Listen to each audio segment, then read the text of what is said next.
Il y a une conscientisation de la part de la police.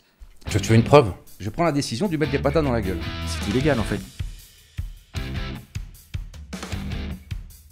Le problème, c'est le contrôle derrière.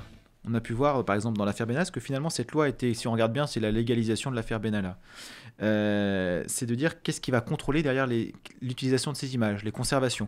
Et curieusement, dans la loi, il n'y a que là où il n'y avait pas de sanction si jamais les vidéos étaient conservées plus longtemps, que l'information n'avait pas été bien faite. On a pu voir dans l'affaire Benalla que des vidéos de la préfecture de police ont été utilisées par la République en marche et diffusées sur des comptes anonymes pour essayer de rétablir la vérité, pour essayer de rétablir pas la vérité, mais en tous les cas de dire, vous savez, pauvre Alexandre Benalla, il y a quand même, c'était des gens méchants et à qui il a tapé dessus, quoi. C'est illégal en fait qu'un parti politique se récupère des vidéos publiques de la police. Deuxièmement, il y avait une durée de conservation par le directeur de la DOPC qui avait conservé les vidéos 3 mois, alors que la durée de conservation c'est un mois. Il dit ouais, mais je fais des petites copies sur CD au cas où. Aucun problème. Et sur les caméras fixes, même si des fois tout le monde ne le voit pas, il y a quand même marqué toujours à un endroit quelconque, vous êtes filmé, si vous voulez rectifier vos données, vous pouvez appeler la CNIL, voilà.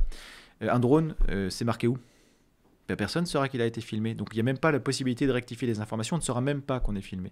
Donc en fait, ce n'est pas la difficulté du drone, c'est la difficulté des garde-fous qu'on met derrière pour éviter des utilisations frauduleuses. On a déjà vu le cas d'utilisation frauduleuse dans l'affaire Benalla, aucune garantie n'a été prise, on propose des choses qui vont encore pouvoir filmer de façon plus intrusive la population. Je veux dire, commençons par mettre les premières garanties. Une fois que ce sera bien encadré, on pourra passer à ça. Parce qu'une fois de plus, ce n'est pas l'objet en soi, mais c'est quel garde-fou. Le pouvoir arrête le pouvoir, sinon les gens vont jusqu'au bout. Et ça, il faut relire Montesquieu. Bon, c'est très compliqué à gérer, puisque de gérer la violence. Tu vois, par exemple, tu vois un match de MMA ou quelque chose comme ça, tu peux avoir des morts même, des blessés dans la boxe, dans le judo, dans le rugby. Ce qui veut dire que c'est très compliqué de gérer la violence. Donc moi, dans mon métier de policier, je me suis très souvent battu, très souvent, parce que je faisais le 95, j'ai 11 ans dans le 95, et vraiment j'ai été obligé d'employer la force strictement nécessaire. Et il y a des moments, tu peux pas savoir vraiment si tu es dans la légitimité ou pas, parce que je donnais un exemple à Villiers-le-Bel par exemple, où j'interpelle c'était un Turc, je me souviens, il avait un coup de taureau. C'est bien comment vous décrivez les gens. Il avait un coup de taureau, ouais, c'est une qualité. Tyson aussi, il a un coup de taureau. Enfin bref, c'est pour ceux qui font de la boxe. Bref. Et donc voilà, et donc je me bats avec lui pour l'interpeller. Bon, très très dur, parce que vraiment le mec était balèze. Et il y a un moment, donc il est à terre, et là il commence à avoir un petit regroupement devant la gare de Villiers-le-Bel, je sais pas si tu connais. Et donc là, je sais que je me retrouve à terre avec lui. Il est là, et j'arrive pas à le menotter. Et donc il y a un moment, je prends la décision de lui mettre des patates dans la gueule. Tu vois? Donc voilà, et tu vois, c'est la violence, ça, policière. voilà. C'est une agression. Merci de dire exactement ça.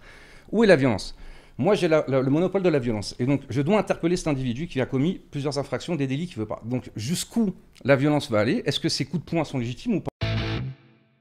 Alors j'ai travaillé, tu sais, dans un service de police judiciaire où je m'occupais beaucoup des atteintes aux personnes, dans tout ce qui était les viols, enlèvements, séquestrations, et surtout la parole de la victime est très importante parce que la victime en fait c'est quelqu'un qui a vécu quelque chose déjà de très difficile et que quand elle arrive dans un commissariat, elle arrive avec un sentiment de culpabilité parce que tu sais c'est toujours difficile d'arriver dans un commissariat après ce que tu as vécu.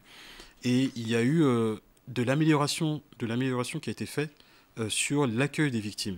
On a des formations qui sont multipliées de plus en plus, des fiches internes. Et là, récemment, il y a la ministre Madame Schiappa qui a fait ce qu'on appelle une conférence inversée.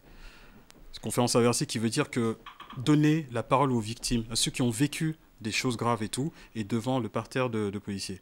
Je te dis pas que tout va se régler comme ça d'un claquement de doigts, etc.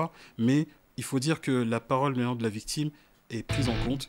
Il y a une conscientisation de la part de la police